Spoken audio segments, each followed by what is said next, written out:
Montana Territory, late spring of 1883. The smell of pine sap hung thick in the air when Xander Hale heard the scream from the creek. He dropped the sack of seeds from his shoulder and ran. The scream had not been loud, but it was sharp, terrified, and real. The kind that tears out of someone when they are past caring who hears. The creek twisted through the edge of his land, still swollen from the thaw. He spotted her on the far bank, mud to her knees, dress torn at the hem, clutching two small children against her like a shield. A man stood in the water between her and the bank, boots braced and hand raised. Xander did not stop to think. He splashed into the water hard, boots dragging through the current. The man turned, startled, just as Xander rammed his shoulder into the stranger's ribs and sent them both tumbling into the shallows. The man came up swinging, but Xander had years of hard labor behind his fists. 3 blows later, the man spat blood and scrambled backward, slipping in the mud as he took off into the trees. Xander stayed standing in the creek, chest heaving, until the woman's voice cut through the rush of water. Please, please do not hurt us. He turned slowly. She was young, maybe 23, 24. Her dark hair was tangled, half fallen from its braid, and her dress looked like it had not been washed in weeks. She had one child on her hip, a boy, maybe 3, and a girl clinging to her skirt who could not have been more than 5. I am not here to hurt you, Xander said, keeping his voice low. Are you hurt? She shook her head, but her arms stayed tight around the children. The boy had one hand clenched in her collar, eyes wide. The girl stared at Xander like he was something wild. I have a cabin, he said. Half a mile that way. You all need food, I can tell. You can rest there. She hesitated. I will not touch you, he added quietly. I swear it. Just come out of the cold. The girl tugged at the woman's skirt. Mama, I am hungry. That broke her. She nodded once, eyes shining, and Xander stepped back, guiding them up through the trees. The walk was quiet. The boy whimpered once, but the woman hushed him with a soft hum. Xander opened the cabin door and stepped aside. It is not much, but it is warm. They stepped in. She hovered by the threshold until the girl pulled her inside. Xander stirred the stove and ladled out the last of yesterday's rabbit stew, setting it on the table. He handed the girl a wooden spoon. She did not speak, just started eating like she had not seen food in days. The woman fed the boy with slow, careful fingers. Xander poured a cup of water and finally asked, What is your name? She looked up. Persephone Grant. That is a good name. She hesitated, then added, This is my daughter, Primrose. And my son, Pascal? Xander gave a small nod. I am Xander Hale. This is my land. He let them eat in peace. Afterward, he gave Persephone his cot and rolled out a blanket for himself by the stove. She did not argue. The children curled into her like they had known no other bed. The next morning, Xander found her outside before dawn, scrubbing her dress in the creek. She flinched when she saw him. You do not need to wash it like that, he said. I have soap. A better basin. I do not want to take advantage. You saved them, he said, nodding toward the cabin. That man, was he after you? She nodded slowly. He was my husband's brother. After Elias died, he said the land was his. Took everything. I tried to run with the children, but he followed. Xander's jaw tightened. You are not going back. I do not plan to. You can stay here, he said finally. I have the space. And you all need rest. That night, she helped chop vegetables. She had a quiet rhythm about her, hands steady, voice soft when she spoke to the children. Pascal climbed into Xander's lap without warning.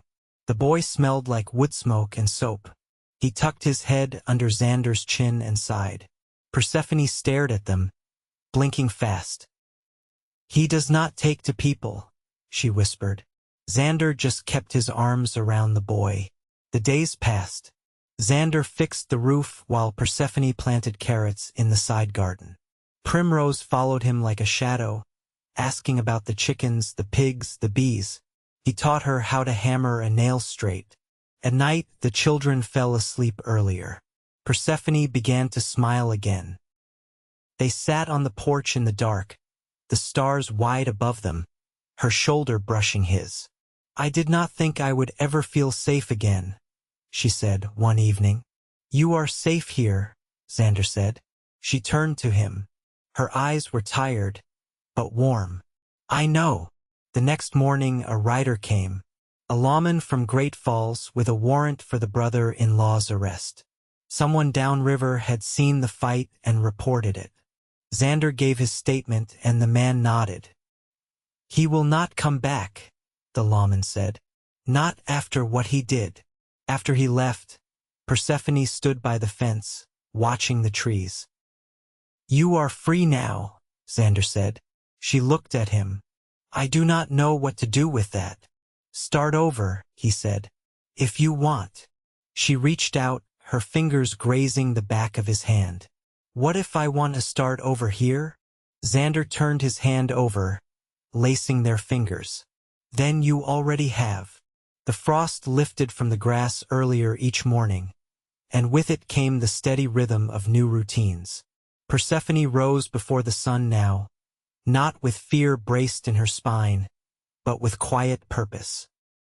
She pulled water from the well, ran her fingers through Primrose's curls to braid them smooth, and kept a weather eye on the rising smoke from the stovepipe.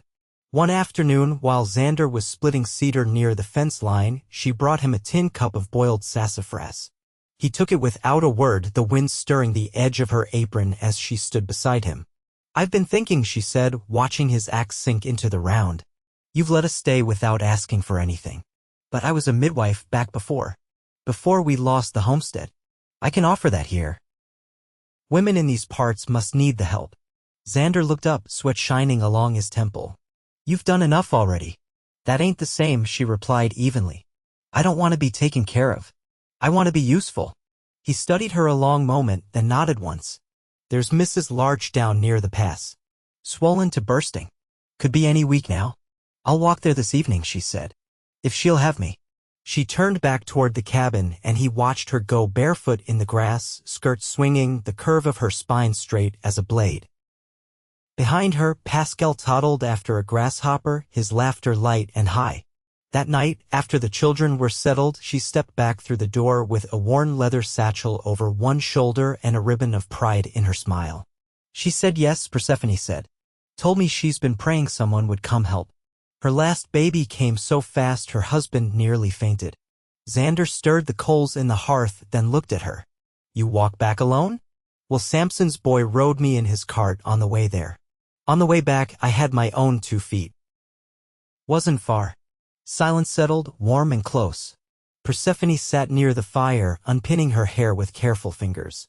Xander let his eyes rest on her hands, the way they moved with precision, like she still trusted her body to know what came next. Heard from the lawman again, he said finally. He sent word by telegraph. That man won't be touching another soul for a long time. Persephone didn't speak for a while. Then, I ain't sure what I'm supposed to feel about that. You don't have to feel anything, he said. Just live. Primrose woke early the next morning with a fever. A soft, worrying heat across her brow, and the kind of cough that scraped. Persephone kept cool cloths on her chest and brewed willow bark tea. Xander sat with Pascal outside, whittling a small horse from a block of pine to keep the boy occupied. By the second day, the girl's fever broke. Persephone nearly cried from relief, but didn't. She kissed her daughter's damp hair and tucked the covers close. Did you ever lose anyone to fever? She asked that evening, her voice low. Xander nodded. My sister. Long time ago. We were just kids. It took her in a day. Persephone looked at him, then reached out, brushing a thumb across the scar on his knuckle. I'm sorry. So am I, he said. But I've got people here now. That counts for something. She didn't move her hand. Later that week, the first calf was born. Xander found it early, wobbling beside its mother in the tall grass, wet and blinking up at the world like it hadn't meant to arrive just yet. He called for Persephone, and she came running, Pascal on her hip and Primrose trailing close behind. Persephone crouched beside the calf and laughed bright and full, like the sound had been waiting in her chest a long time. She's strong, she said. Look at her. Like her namesake, Xander replied. Persephone glanced up. What? I thought we might call her Sephi, he said. If that's all right. She blinked once, then turned her face toward the calf again. It is. That night, they shared cornbread and fresh butter. Primrose, still weak but smiling, sat on Xander's lap while Pascal babbled about the calf. Persephone leaned her shoulder into his, and he didn't shift away. "I don't know if you ever planned a life like this," she said softly. "I didn't," he replied, "but it's better than anything I could have imagined." She looked up at him, the firelight catching the gold at the edge of her eyes. "Then let's keep it, Xander." He took her hand across the table, palm calloused like his. "We will." Early July brought a heat that settled heavy in the soil, cracking the earth in long veins and stirring up biting flies that clung to the animals. Xander rose before the sun now, not from habit alone, but because the work demanded it. With the wheat tall and the ground dry, irrigation took priority. Persephone had begun keeping ledgers. She'd found a bound book in Xander's trunk mostly blank, save for a few notations about seed orders from 2 seasons past, and she'd taken to tracking the hens and their laying rotations, how many jars of preserves were left, and which neighbors might be due soon for help. On a morning when the wind carried the scent of sage and far-off smoke, she found Xander at the edge of the west field, sleeves rolled and hat pushed back. "You've got too much barley and not enough oats," she said, holding the ledger open in both hands. He shaded his eyes. "I thought I planted even." "You did. But the barley took better. Look here," she pointed down a neat column marked with careful dates. "It's the west slope. Holds more sun. You'll get more out of the next harvest if you swap the oat plot eastward." He took the book from her and studied it. "You've got a head for this." "I kept our homestead books," she said, voice quiet but sure. "Before." He handed it back. "Well, I'm glad you're keeping mine now." That night, when the sky turned violet and the crickets began to sing, Persephone stood at the stone basin behind the cabin, wringing out the last of the wash. Xander came around the corner with a length of rope coiled over his shoulder. "I built a new line," he said. "You don't need to stretch it between trees anymore." She followed him to the side of the shed where he'd sunk 2 posts into the ground, strung the rope high and taut. She reached up, clipped a sheet to the line, and stepped back. "It'll catch more breeze here," she said. "Thank you." He nodded, then reached for a clothespin she'd dropped, brushing his fingers against hers as he passed it. She didn't pull away. Later, after the children were down, Persephone sat on the porch rail, bare feet swinging, a tin cup resting between her palms. Xander leaned against the post beside her, arms crossed. "Did you always want this?" she asked. "A farm, a quiet life." "I didn't know what I wanted," he said. "My pa was a blacksmith in Helena. I left when I was 17. Thought I'd see the world. Only made it as far as Fort Benton before I got sick. A man there nursed me back. He had this patch of land. Said it wasn't much, but it was his. I never forgot that." "So you made your own patch?" He nodded once. "Took me 5 years to buy it, another 4 to make it livable. Wasn't sure what I'd do with it after." She glanced toward the window where the soft glow of the cabin lantern flickered. "Seems it was waiting for something." His voice dropped. "Someone." Persephone looked at him then, not shy, not hesitant, just clear-eyed and tired of pretending not to see what had taken root between them. "I don't want to wonder anymore." "You don't have to." He stepped forward and she met him, her hand sliding into his like it had always known the shape. That week, they rode into town together for supplies. She wore a dress borrowed from a neighbor, and he shaved for the first time in weeks. The townsfolk watched them, curious but not unkind. When they passed the chapel, Persephone paused. "I haven't stood in one since our wedding," she said. "You want to go in?" She nodded, and he opened the door. Inside, the air was cool and dust thick. She walked to the front pew, sat with her hands folded. "I thought I'd never do this again," she said. "Start over. Let someone in." He sat beside her. "You did. Do you think it's all right? To be happy again?" Xander reached over, took her hand. "It's more than all right. It's right." She smiled, small and certain. "Then let's be happy. All the way." When they returned home, Primrose met them at the gate, face smudged with berry juice. Pascal got into the jam, she said solemnly. He's hiding under the table. Persephone burst into laughter, the kind that bent her forward at the waist. Xander grinned and hoisted Primrose onto his shoulder. That night, with the children asleep and the stars burning low over the hills, Persephone laid her head on Xander's chest and whispered, "I think I could love every day of this." He kissed her temple, voice steady in the dark. "You already do." By mid-August, the hills had gone gold and brittle. Every footstep kicked up dust. The creek had thinned to a trickle, its voice quieter, like it was listening more than speaking now. Xander carried 2 buckets of water from the well, careful not to slosh. At the door, he paused. Pascal's boots were lined up neatly against the threshold, the tiny laces tied in knots too small for him to have managed alone. Inside, Persephone was at the table with Primrose, teaching her to thread a needle through a scrap of calico. "Not so tight," she murmured. "Let the thread breathe. If you pull too hard, it knots."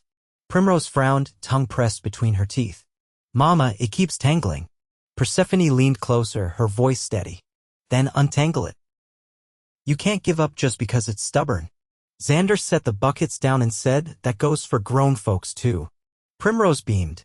"I'm sewing a pocket for Pascal's marbles." "What marbles?" Xander asked, pulling off his hat. Persephone raised her brow. "The ones he found under the floorboard in your shed." He blinked. "Well, I'll be." That evening after supper, Persephone stood in the doorway looking toward the barn. The moon was rising pale and low, and the barn roof caught the light just enough to gleam. "I was thinking," she said, arms folded against the cooling air. "That loft up there, it's open space, isn't it?" Xander followed her gaze. I keep straw and tools up top." "Why?" "If we cleared it, it might make a good room. For the children. They're getting older. They'll want their own place." He studied her face. "You thinking of staying a while then?" She didn't look away. "I'm not thinking of leaving." The next day, he moved the tools to the shed. Persephone swept the loft clean with a broom made from willow twigs, and Primrose helped hang a curtain for the ladder hole. Pascal carried a single stuffed rag doll up and declared it their sleep house. That night, the children climbed up and didn't come down until morning. Persephone lay beside Xander, her hand resting lightly on his chest. "They've never slept so sound. I think they trust this place." "They trust you," he said. She turned toward him. "And you." His voice was low. "I trust you with everything I've got." September came with a cold wind that snapped the wheat husks dry.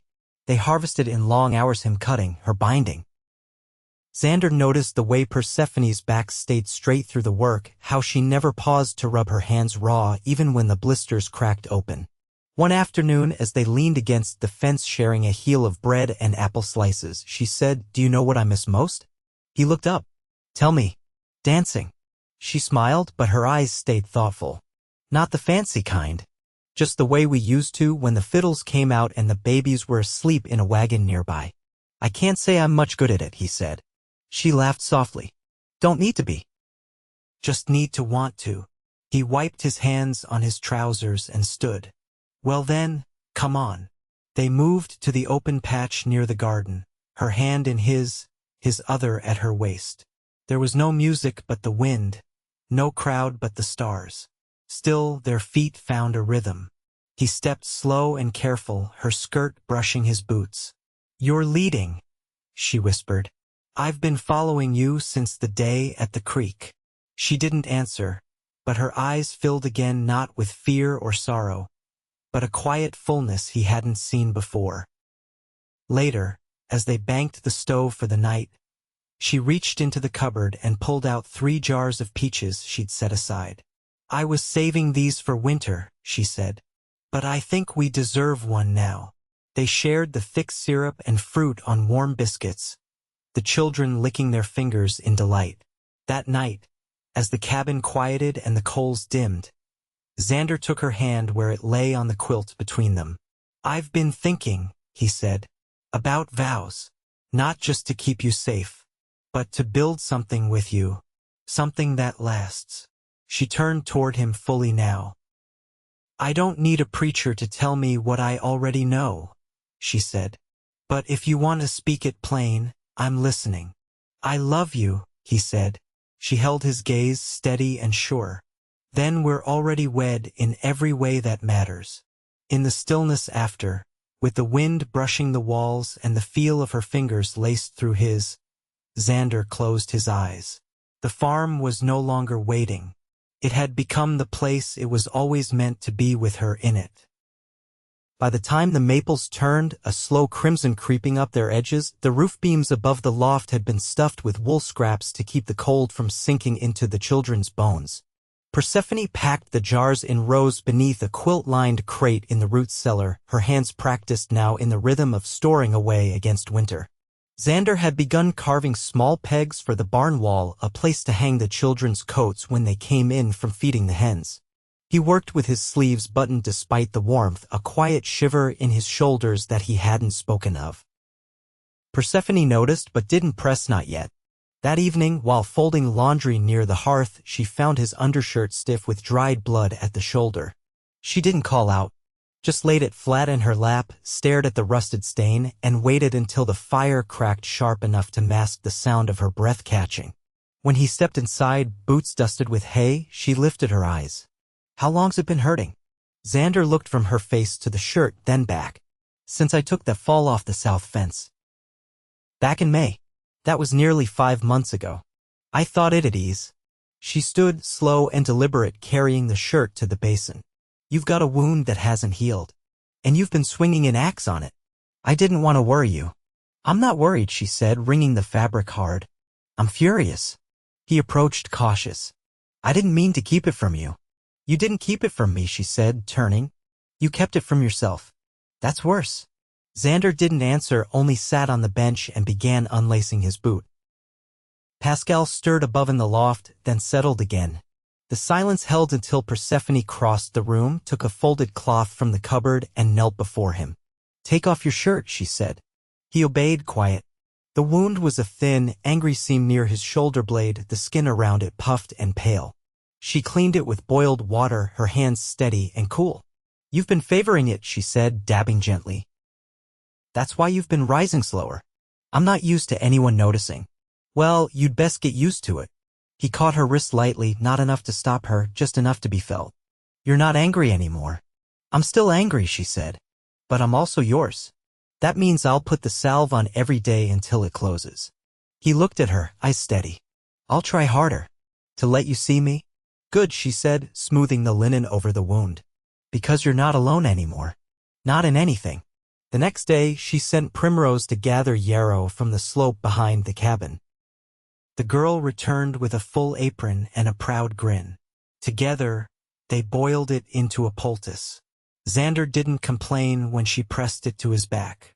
The first snow came early, a light powder that melted by noon but left the air sharp and metallic.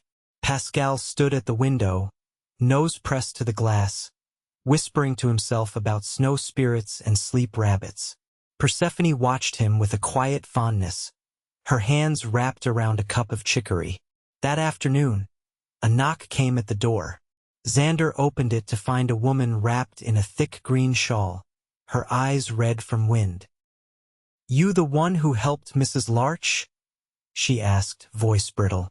Persephone stepped forward. I did. My sister's caught. Her baby's trying to come, but it's not coming right. We need help. Persephone didn't hesitate. She gathered her satchel and wrapped her coat close. I'll go, she said to Xander. You stay with the children. He nodded. Be safe. She leaned up, kissed him once on the mouth. Always. She was gone for 2 days. When she returned, her gloves were stained dark and her shoulders slumped, but her eyes were clear. They're both alive, she said. It was close. Xander pulled her to him without a word, held her until the stiffness left her spine. That night, as the wind picked up and the fire crackled low, she lay beside him beneath the quilt, her head on his chest. I want to marry you, he said. You already did, she murmured. I mean proper. With words and a ring. I want to stand in front of folks and say it plain. She lifted her head. You don't need a preacher to prove your heart. I know. But I want the children to see it. I want them to know how we came to be. Now she smiled. Then we'll do it. As soon as the thaw comes. The winter was long, but not cruel. They passed it with quiet days, with smoke and stories by lamplight. On the first clear day of April, the neighbors gathered in the field near the barn. Mrs. Larch brought fresh bread. Primrose wore a crown of dried daisy stems. Pascal carried the ring on a carved wooden horse. Persephone wore her mother's shawl, and Xander wore the same shirt he'd been mended in. They stood beneath the wide sky, hands clasped, as Primrose read the words Persephone had written. Afterward, they shared stew and laughter. As the sun dipped low, Persephone rested her head on Xander's shoulder. "We built this," she said. He kissed the top of her hair. "And it'll stand." Years later, the cabin still stood, its beams solid, the garden wider. Primrose became a teacher. Pascal learned blacksmithing from an old friend of Xander's. And in the evenings, when the wind shifted just right, you could hear music drifting from the porch, where Xander and Persephone danced slow, their feet sure, their hearts at home.